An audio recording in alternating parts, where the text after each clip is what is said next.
प्रणाम भैया। प्रणाम भाभी माँ।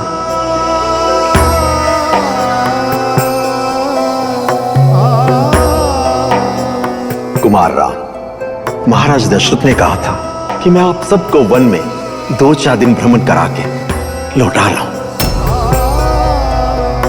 प्रणाम प्रभु। हम आ गए प्रभु। ये फल इत्यादि लाए हैं और अपने घर वाली के हाथ की बनाई हुई खीर भी लाए हैं प्रभु।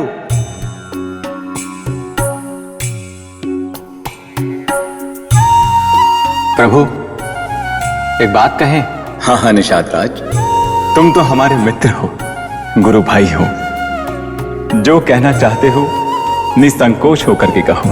हे राजा राम जी, आप राजवंश से हैं, फिर ये मुनि जैसा जुड़ा शोभा नहीं देता आपको। फिर का बांधने में न जाने काका जतन भी करन पड़त है। नहीं नहीं निषाद राज, इसमें कोई अधिक जतन करने की आवश्यकता नहीं। वृक्ष तो हर स्थान पर होते हैं, तो हम जाते हैं उनसे दूध निकाल कर ले आते हैं और हम दोनों उससे जुड़ा बांध लेते हैं, बस। किंतु काहे भैया, संत महात्मन से लगत हैं आप दोनों। अरे वन में भी राजकुमार से लगे, एमा का बुराई है प्रभु? निषाद राज, हमने सोचा कि जब वन में ही रहना है तो क्यों ना पूरी तरह से मुनि का वेश ही धारण किया जाए। अब हम का कहें प्रभु, छोट मुंह बड़े बात। पर ये मुनि वाला वेश हमको तो नहीं सुहात है। सन्यासी से लागत है आप दोनों। वनवास भी तो सन्यास जैसा ही है ना? नहीं भैया नहीं, सन्यास लेवे की उम्र नहीं आप दोनों के। अरे हमार तो जी जुड़ात है आप सबको इस दशा में देख के। तुम्हारी भावनाओं को हम समझते हैं मित्र, किंतु तुम इतना दुखी मत हो। यदि तुम दुखी होगे तो हम भी दुखी हो जाएंगे। नहीं नहीं प्रभु राम जी, हमारे कारण आप दुखी हो, ऐसे नहीं हो सकते प्रभु। अच्छा ठीक है, हमारी एक बात तो माने के पड़ी, ये सब फल आपको ग्रहण करे के पड़ी। और ये खीर हमारे घर वाली बहुत प्रेम से बनाई है, ये तो आपको खाए के पड़ी। अब ये ना कहियो कि हम नहीं खाई सकते हैं। हमारी कबरी गाय के दूध की खीर है। हाँ, हम मना करेंगे तो फिर हमको बहुत दुख हुई है, तो ये खीर तो आपको खाए के पड़ी। ले मैया। धन्यवाद निषाद राज जी। मित्र, तुम्हारे प्रेम के आगे तो हमारी भी नहीं चली। हम ये जरूर खाएंगे भाई। भैया राम मान गए। चलो रे, यहाँ धर दो सब। रखो रखो, यहीं रखो। लाओ लाओ लाओ। कुमार राम, आपने बताया नहीं कि क्या करना है। महाराज दशरथ ने कहा था आपको लौटा लाने के लिए। यदि पिताश्री ने कहा है तो अयोध्या लौटने में कोई बुराई नहीं है भैया।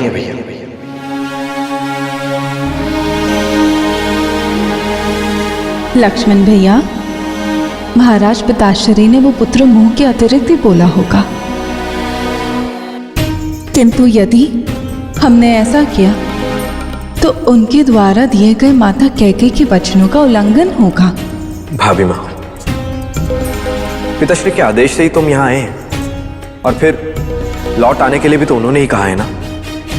अपितु मैं तो ये कहना चाहता हूं कि आपके साथ जो अन्याय हुआ है उसे न्याय में परिवर्तित होना चाहिए। और फिर हमारी प्रजा भी तो हमारे साथ में है ना भैया। लक्ष्मण, हम वचन पालन के बंधन से बंधे हुए हैं। वचन भंग से पिताश्री की अपकीर्ति होगी और तुम्हारी नीति से हमारा परिवार बिखर जाएगा लक्ष्मण। और परिवार के बिखरने से वैमनस्य की दीवारें खड़ी होंगी। लक्ष्मण, यदि तुम्हारा अयोध्या जाने का मन है तो तुम अवश्य जा सकते हो। तुम किसी भी वचन से बंधे हुए नहीं हो लक्ष्मण।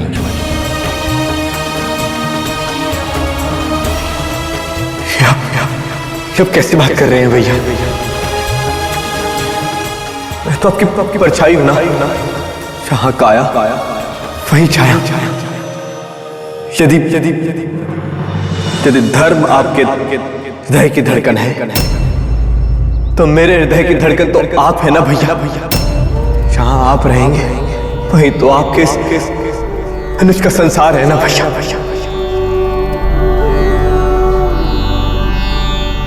आपके सारे दुख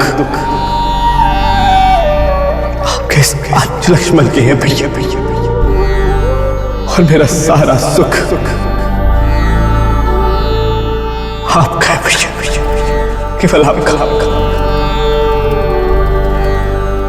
तो आप ऐसी बातें कैसे कर सकते हैं भैया?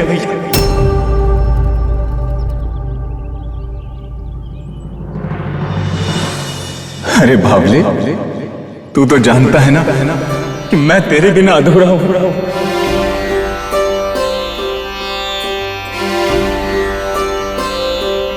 तुम्हारे बिना तो ये तुम्हारा बड़ा भाई भी अधूरा है। मेरे भी तो प्राण बसते हैं तुम्हारे अंदर। बस करो भैया राम जी, लक्ष्मण जी, अब दोनों तो रुलाई दिए हमका।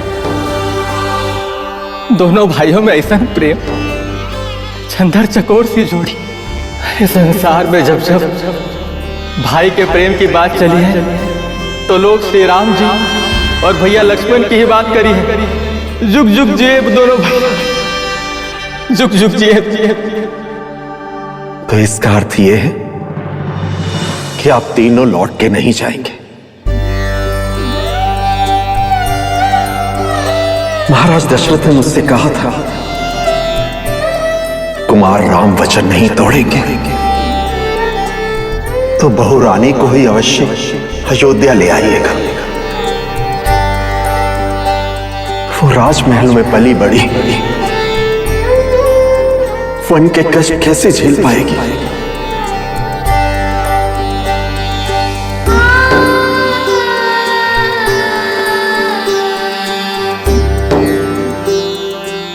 अरे सुमित्र जी, मेरे स्वामी से बिछो, इतना बड़ा कष्ट मैं नहीं सह पाऊंगी। वन में तो हम सुख दुख एक साथ मिलकर बांट लेंगे, किंतु मेरे स्वामी से बिछो ये दुख मैं नहीं सह पाऊंगी। कदाचित मेरे तो प्राण ही निकल जाएंगे।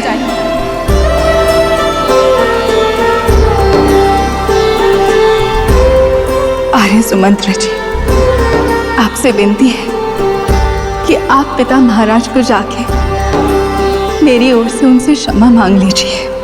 तो हम भी अयोध्या नहीं जाएंगे। महाराज को क्या मुंह दिखाएंगे हम? क्या कहेंगे उनसे? मैं उनका पुत्र ही नहीं, बहू रानी को भी अयोध्या नहीं लौटा पाया। हम 14 वर्ष तक आपके साथ वन में ही रहेंगे। जहां जहां आप जाएंगे वहां वहां हम भी जाएंगे।